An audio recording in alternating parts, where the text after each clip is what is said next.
Estamos aqui no podcast da professora Liana do AE e hoje nós vamos falar sobre o autismo. Estamos com a nossa convidada, Fátima Maria de Jesus. Fátima, desde já eu agradeço, né? A Fátima é mãe do Antônio Lucas, de 8 anos. Fátima, muito obrigada por ter aceito o nosso convite. Eu que agradeço, né, a presença de estar aqui, né, e de poder contribuir um pouquinho sobre a minha experiência como mãe de uma criança com autismo, né, e o desafio que a gente enfrenta no dia a dia, né, para promover o desenvolvimento, para poder inserir, né, fazer com que ela seja inclusa dentro da sociedade. Fátima, eu gostaria de saber de você, quando você descobriu que o Antônio Lucas era autista, com que idade, quais foram os sinais que você descobriu que ele era autista? O Antônio Lucas foi diagnosticado, né, com 1 ano e 6 meses, por uma neuropediatra, o qual ela fez uma avaliação, né, com base nas observações dos meus relatos, e deu diagnóstico de TEA, né, no nível 3. E a partir daí eu fui orientada, né, a buscar as intervenções necessárias para o meu filho. Então, demos início às terapias, né? As terapias elas são importantes para o desenvolvimento de uma criança TEA, porque é o melhor tratamento que existe, não existe outro tratamento. E é importante porque cada profissional vai trabalhar a individualidade de cada criança, né? Vai saber quais são as metodologias mais indicadas, né? Para estimular as habilidades, as potencialidades, fazer com que a criança supere as suas dificuldades. Hoje, o Antônio Lucas ele faz terapia com terapeuta ocupacional, psicólogo, fonoaudiólogo e físio. No início, né, antes de eu receber o diagnóstico, eu observava o comportamento do Antônio e percebia que ele tinha atraso no desenvolvimento. Então, ele não olhava, né, ele não olhava quando eu mencionava, brincava com ele, ele não direcionava o olhar, ele não sugava, né? Ele tinha dificuldade na mamar. Ele ficava do jeitinho que eu colocava ele na cama, ele ficava parado, ele não rolava. Ele tinha um movimento repetitivo, sensibilidade às luzes, alterações auditivas, barulho. Ele mexia as mãozinhas, ele apresentou refluxo, né, pequeno, e quando ele começou a andar, ele andava na pontinha dos pés. Essas foram as principais características que me levaram a procurar um profissional. Já com que idade, Fátima? Isso com 1 ano e 3 meses, ele manifestou esse comportamento, e com 1 ano e 6 meses eu vi a necessidade de procurar um profissional. Por isso que é importante, né, que as mães elas estejam atentas, né, esses sinais de alerta, né, e vá em busca, né, de saber se o seu filho tem ou não o atraso de desenvolvimento. A partir que ela percebe que há algum atraso de desenvolvimento, é necessário que a mãe procure um profissional especializado para poder fazer uma avaliação e descartar, né, se a criança tem ou não tem, né, o autismo ou outra deficiência. Aí isso a gente encontra na rede pública, na particular. Como é que faz quando a mãe suspeita que o seu filho tem o autismo? A rede pública, ela oferece, né, de forma gratuita, né, a mãe ela deve procurar unidade básica de saúde, e lá ela vai ter o primeiro contato com o profissional, né. O pediatra, ele pode sim dar o diagnóstico de TEA, mas o neuropediatra e o psiquiatra infantil também, ele é recomendável, né, para poder laudar. A partir do momento que ele recebe o laudo, a mãe recebe laudo, ela tem um apoio, né, na rede pública das intervenções que são necessárias, como psicólogo. No centro de reabilitação, hoje, nós temos só psicólogo, né, e há uma demanda grande. Então, é 30 minutos de sessões, então não é suficiente. A gente sabe que não é suficiente para suprir a necessidade de uma criança. Hoje, para que a criança ela necessita de todos os especialistas, né? De fono, psicólogo, de terapeuta ocupacional, dependendo da necessidade dela.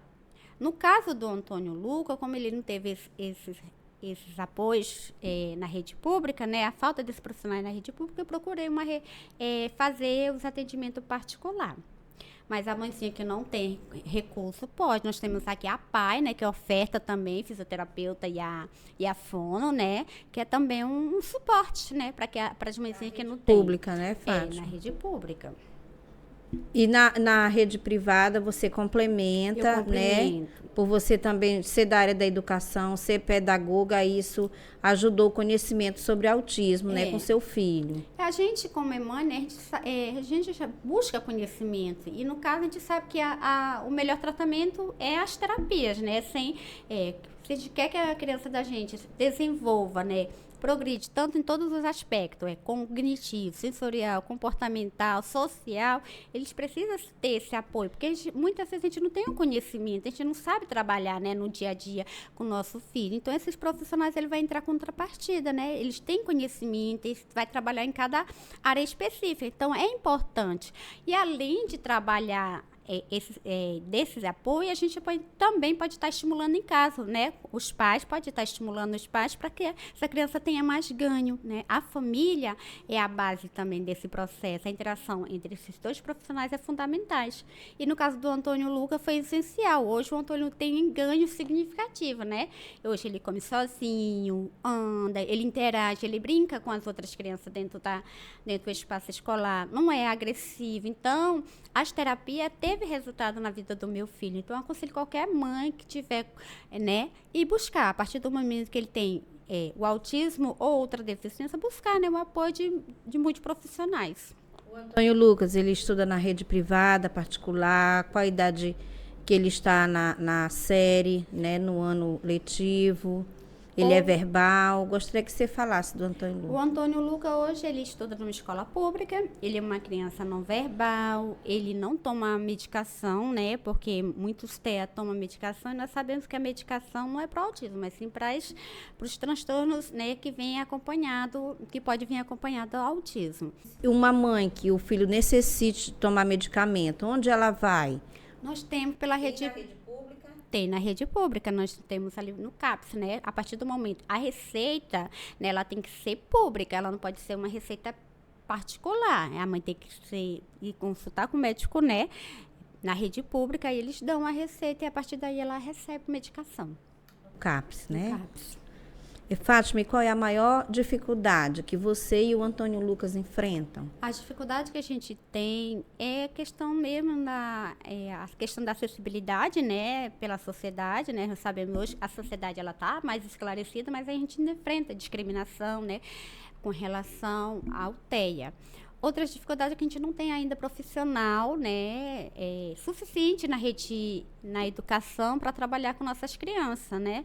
Porque a gente sabe que cada criança autista, ela tem a sua especificidade. Então, o profissional precisa conhecer sobre o TEA para poder promover, né, um ensino de qualidade significativo para aquela criança. Ela não está só apenas inserida, porque inserir, né, não é uma educação de qualidade. Outro fator é quando você é mãe de uma criança não verbal, é a questão da comunicação, né? Difícil para uma mãe perceber quando a criança deseja algo, né? Assim que ela não sabe comunicar. No caso do Antônio Lucas, ele aponta, mas a gente fica difícil, né? Quando ele está doente, ele não sabe dizer onde sente a dor, né? Porque quando a criança ela fala, fica mais fácil, ela aponta. Então, isso é outro obstáculo. Outro obstáculo é a questão da falta do apoio familiar, né? É essencial que a família apoie, né? Participa do processo de desenvolvimento dessa criança. É verdade. Fátima, eu gostaria desde já agradecer você pela sua participação, né? O Antônio Lucas, você falar do seu filho e dê um último recado para o pessoal que está nos assistindo sobre o autismo, sobre a nossa missão, né? Que é levar o conhecimento. A criança, né? Ser mãe de uma criança autista, né? É maravilhoso. Eu digo que é maravilhoso porque é um desafio, é uma conquista. A gente vê o progresso do desenvolvimento de cada criança. Eu digo para a mãe nunca desistir, não ter receio de buscar conhecimento, ir atrás, né, daquilo de fato que é direito, né, e ter a certeza que o seu filho é capaz de aprender, se desenvolver, né, como qualquer uma outra criança. Basta estimular, basta participar da vida, né, tanto acadêmica como social dele, né. É incentivo, é muito estímulo e amor para que essa criança se desenvolva. Muito obrigada, Fátima. Eu que agradeço. A gente aqui se despede, tá bom? E agradecendo a todos pela atenção. E muito obrigada a todos.